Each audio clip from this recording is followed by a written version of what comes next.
Hi, I'm Sarah Noble, your host for the Modern Day Intuitive Podcast. For over 25 years, I've been on a spiritual journey, searching, learning, expanding, and growing. I've traveled the world, led by my heart, on a quest to know myself so that I can support others. This podcast was created from my deep desire to help you connect with your intuition and to inspire you to create a life where the impossible becomes possible and you live into your sacred dreams and desires. Thanks for being here and enjoy the show. Hello, my loves. Welcome to the show today.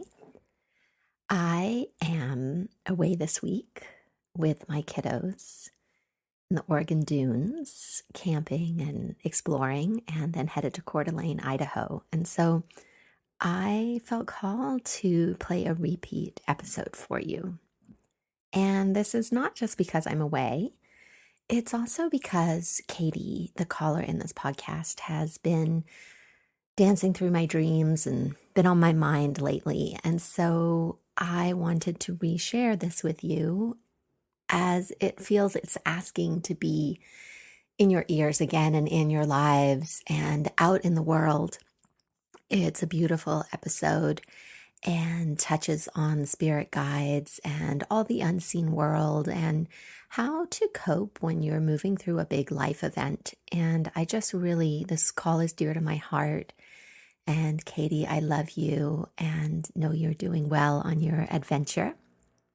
So before we get into the call, I did just want to announce that I have launched a school called Alchemy. And this is a school for the soul.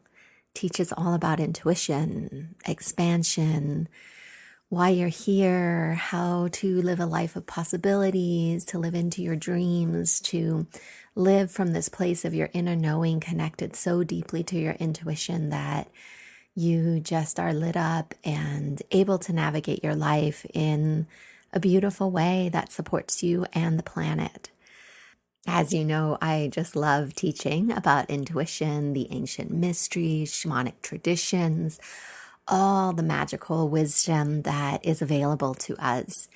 And as the school unfolds, there are mentorship opportunities, there are self-paced programs, there will be group calls, group classrooms, lots of fun and exciting things for you to explore your intuition and what it means to be a soul on a journey. And as a first offering of Alchemy is a self-paced mini course. This is a complimentary course, and it takes you through a creation practice. It is designed to awaken your soul, to help you understand how to connect with your intuition more deeply. There's ceremony, ritual, journeying, meditation, and it's all available to you as my gift. There is a link in the show notes, so please go ahead and sign up. And as the year unfolds, there will be many more opportunities made available. So, my loves, here is our episode for this week. Enjoy. Welcome back to the show. Excited to be here with you today with a really beautiful and deep, tender call with Katie, who is here looking for meaning in a big event that is happening in her life and also wanting to really be connected with her spirit guides as she gets deeper on this spiritual journey for herself. This call brings up the topics of spirit guides, spirit animals, angels, archangels, all the unseen support that we have in the world with us, and a little exercise on how you can connect in more deeply with your guides, little meditation for you. We also look at giving and receiving and how we overgive and yet live in scarcity day in, day out, and how we can create a better relationship with this for ourselves. We touch on past lives and future lives. We also spend a little time exploring how our deepest wounding the things that try so desperately to hide from the world are actually the key to living our dreams and fulfilling our purpose in this lifetime. So enjoy my call with Katie. Hi, Katie. Welcome to the podcast. How can I help you today? Hi, Sarah. I'm really happy to be here. I have a recent breast cancer diagnosis, and unfortunately, it's a recurring diagnosis. I also had a episode, I should say, in 2018, and it was very minor, stage 0, and went through minor treatment, and then it's reoccurred.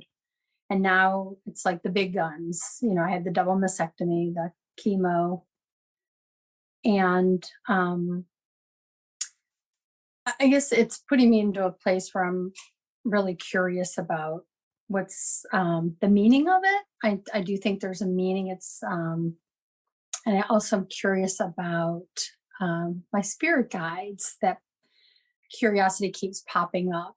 So I'd like to kind of explore that a little. So I guess meaning and then the spirit guides is where I'd like to go. Okay. Well, thank you for sharing that. And I'm holding you close. It's a big journey for this life. And I love that you are getting curious about the spiritual nature of it as well, and honor you for that. You're choosing to show me a past life initially as we're connecting. And it's a past life where you are being burned at the stake. Mhm. So, in the image, you are a fierce fighter. Like you are not going down quietly. You're still shouting your message. You're still it's like every word has to count, and you're going to say them until the moment that you can't say them anymore. There's this huge passion in you to really help people awaken and to not allow injustice. And it's very, very strong. I feel it in my whole body. So how does when I describe this to you and I say that to you, how does that resonate with your life today? I wasn't expecting that, but but as you were saying it, I felt like all puffed up, and I'm actually crying because the image I have is my oldest daughter, who the person I loved, and she's here with me during this time, and yeah, I feel very fierce at the moment, very strong. Even though I'm going through all these medical things, it does make I do feel strong and fierce. Yeah, it's interesting.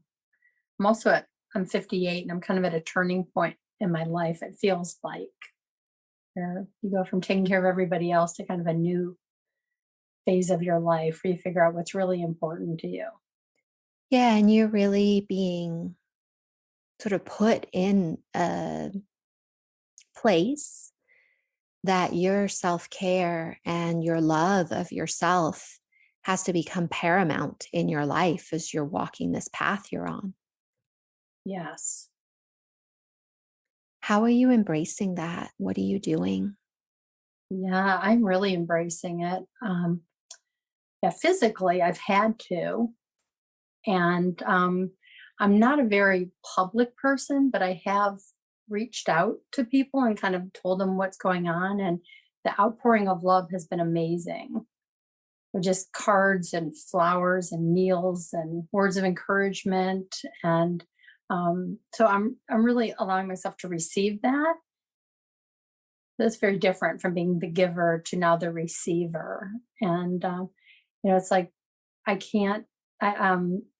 Physically, I need to accept the help. And I do feel like my heart is opening through this process. Yeah, as you land with that your heart is opening, that actually, as you were talking, I was getting this sensation in my chest and of that opening. And so, our breasts as women are right on the sides of our heart chakra. Like that is where it shines through and out. And I'm getting that idea that when we nurse our children, right, we're nursing them from our breasts, we're giving, we're of our body, we grow them, babies in our body. It's the ultimate giving of everything we have to bring forward new life and to create. And I am tuning in with this sensation of how you have been such a giver to the point where it's depleted you. Mhm. Yes. And yeah, so your soul is giving you this opportunity to learn something different. So, what's coming up is this idea of life lessons. And when we come here as a soul, we choose life lessons. We typically have a primary life lesson, and then we're usually working on at least a secondary. Some of us have a third one that we're working on as well. And I'm really getting the sense that for you, a life lesson is around giving and receiving. So a lot of people have the need to learn to receive, but for you, it's even more where it's connected in with this life lesson. And we learn life lessons just the way our world works, oftentimes through opposites. So you have been on this end of the giving, giving, giving part. And now you are really being called at a soul level to be on the receiving. And it's so beautiful that you are really like living that, like by reaching out to people. I can't imagine that that was easy when you started. And you're allowing yourself to receive, which is just huge. And you're working that other side of this life lesson that your soul came here to learn. So what are other ways that you can open yourself to receive? Like, where do you see? I guess, sorry, that's a confusing question because what I really want to see is where do you see yourself not receiving? Mm. I think there are a few more people I need to reach out to, um, that have just keep popping up in my mind. It's interesting. There are a couple people that have not reached out that are really close friends of mine, and I feel like I need to connect with them. Not in a critical way, but just kind of a curiosity. What I'm interested in and curious about is where are the places that you don't let yourself receive? Mm.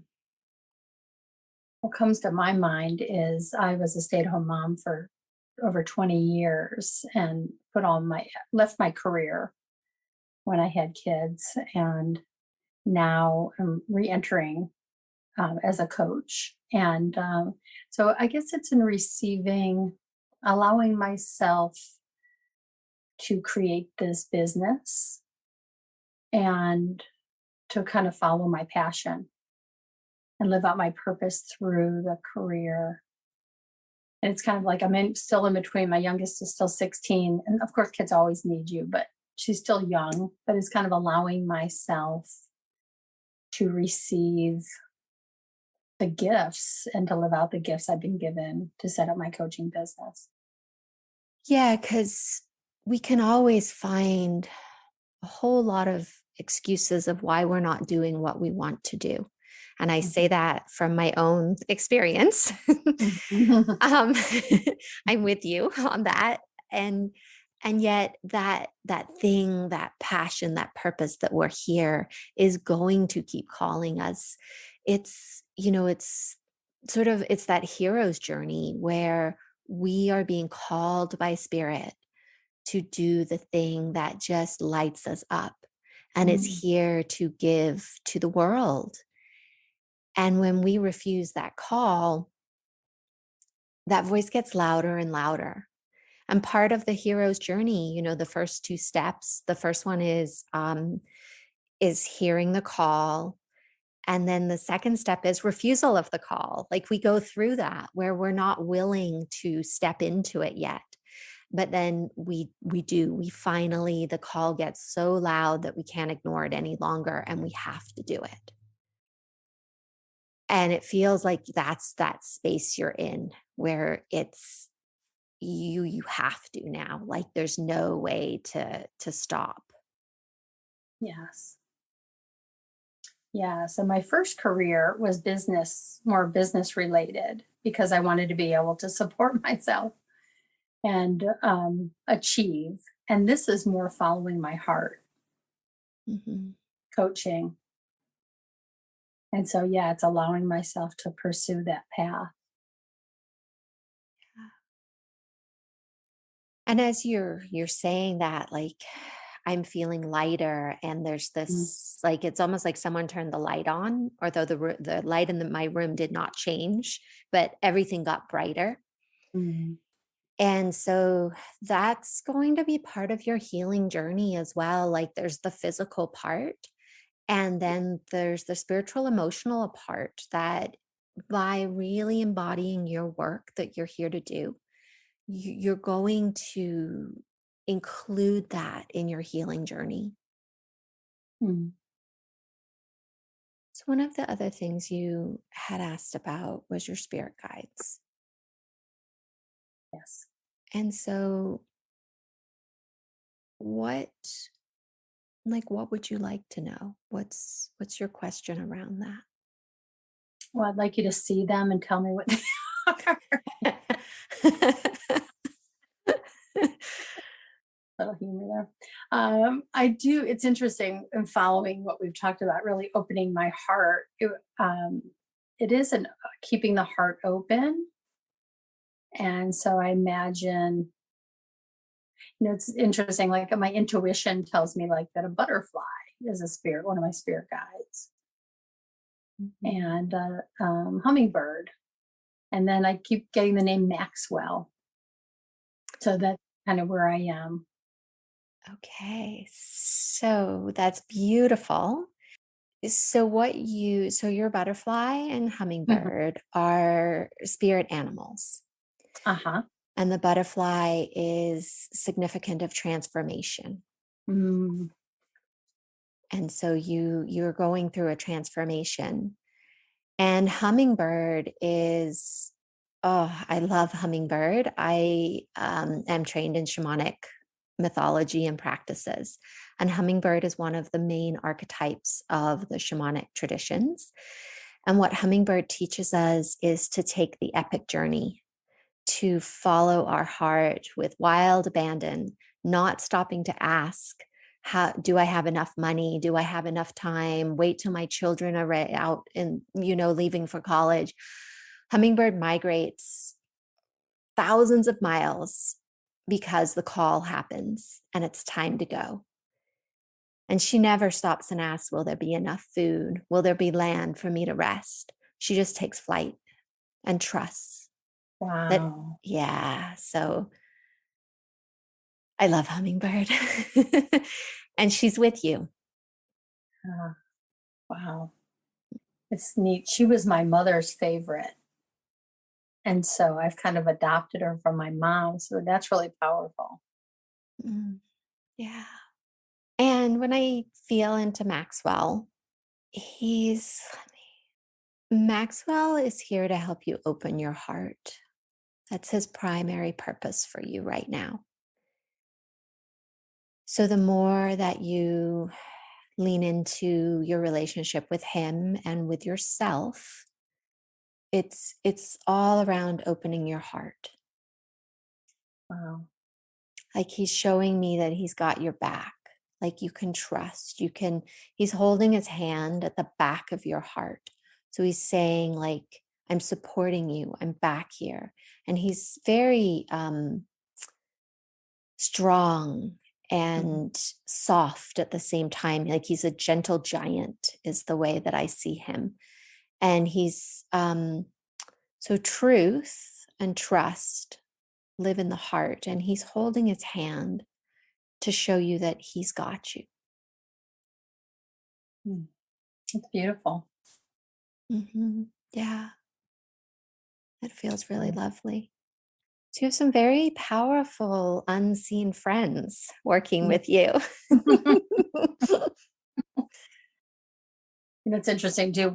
I have two butterflies. One is yellow and the other is blue, like a beautiful electric blue.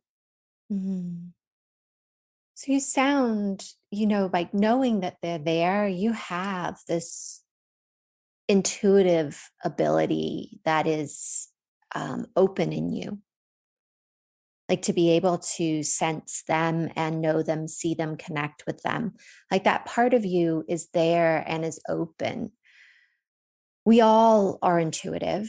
We just close it down because of life and circumstances. And so it's a beautiful journey into reconnecting with that. And it sounds like you're well on your way on that journey. Yes, it feels like it. Mhm. What's so interesting is in all the meditations I do and when I try to find feelings in my body, I've always feel them in my heart. Rarely ever in my stomach, sometimes in my throat, but it's interesting that that's where the cancer was. And that's what my mission is now, to open my heart. Mhm. When you feel your feelings, like, tell me a little bit about that. So if someone says, in coaching, it's if somebody has a sensation, can you describe the sensation? Where are you feeling it in your body? I always feel it in my chest, and it's usually on the left side. And Mm, it's usually a tightening. But it's really interesting is I don't so much feel that anymore. From the last 3 or 4 months since my surgery, mhm. but not related to my surgery. I think it's more related that, it's like we hold things in our tissues. Yeah. Yeah, there's such emotional wisdom that lives in the body Hmm.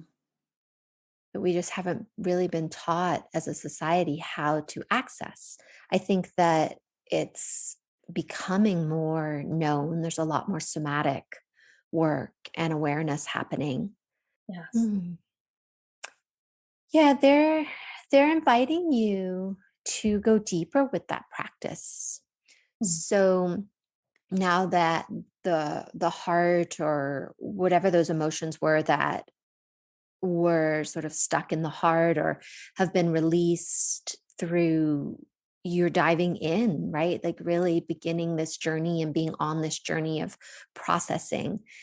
Their invitation is to go deeper, that there is more in your body that you just is just beyond your awareness. What, like when you do your meditations and you do your different practices, how much embodiment and really like getting into your body are you doing? Quite a bit. Yeah, quite a bit. It's been a journey for me. I've not always been like that. Yeah, me either. So Yeah. It started with yoga, really, learning to be more in the body. yeah, their invitation, they want you to really go deep. They want you to have an emphasis on that practice. Mhm. Whatever that looks like for you, whatever calls to you, whichever teachers are come to your awareness, really go deep into your body. That's part of your healing as well. Like they're showing me your toenails and they're like, we want her to even get to know her toenails Wow. from the inside out, not just at the salon getting a pedicure. Yeah. Was there anything else I can support you with today? No, that was awesome, Sarah. Thank you so much. You're so welcome. Thank you for bringing such a big and beautiful topic. That was beautiful. Yeah, I appreciate you and all the Yeah. work you're Yeah. doing for yourself and the world. Well, thank you. Thank you to Katie for showing up today with such a vulnerable subject and for really being open to going into it with me. I appreciate you, Katie. And I love the topics that this conversation has brought up. And so, first, I'd love to talk about spirit guides because it's a favorite of mine, as so many things are. This idea of unseen support that is always around us if we choose to open our feeling sensitivities, our perception that extends beyond our body and really allows us to take in and perceive information that we tend to just habituate out because we haven't been taught how to use those parts of our senses. It's not just guides. We also have spirit animals and power animals and multidimensional beings and ETs and a whole range of other beings that are here with us. Archangels, angels, ascended masters, all the different beings that are here with us, helping us to learn and experience ourselves as a human here on earth. I'd love to offer you a little practice, a little way to get in touch with your unseen help. If you can, go ahead and close your eyes. If not, you can practice this later. But just close your eyes and allow yourself to arrive into your body.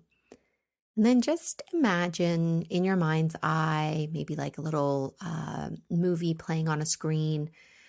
Imagine a step out in front of you, and the step can be made of anything. Maybe it's concrete, but maybe it's made of flowers or clouds or water. Just allow it to be however it is for you. And then go ahead and step up onto this first step of peace and tranquility. And allow yourself to just be there in a little bit of altered state of dimension. And then go ahead and imagine a second step. Again, notice what you notice, however it looks for you. Just allow it to come into your awareness. And then go ahead and step up onto the second step. And again, notice if there is a frequency change, a slight change in the way your body feels, in your level of awareness or perception as you're going up in dimension. Sometimes at this level, there can be something flying around you, maybe a butterfly or a bird or something random like a cup. Just allow yourself to notice what you notice. And then go ahead and take one more step up and see yourself arriving in a grassy field stretching out in front of you. Allow your senses to take in whatever is here available for you to see, hear, feel, sense, however it is for you.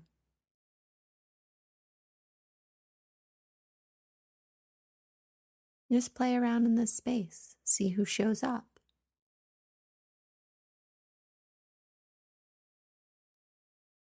Maybe there's a question you want to ask.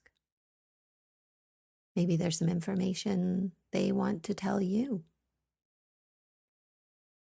And maybe absolutely nothing is happening for you. All of that is just as it should be. Make it okay. And know that it will happen when it's ready.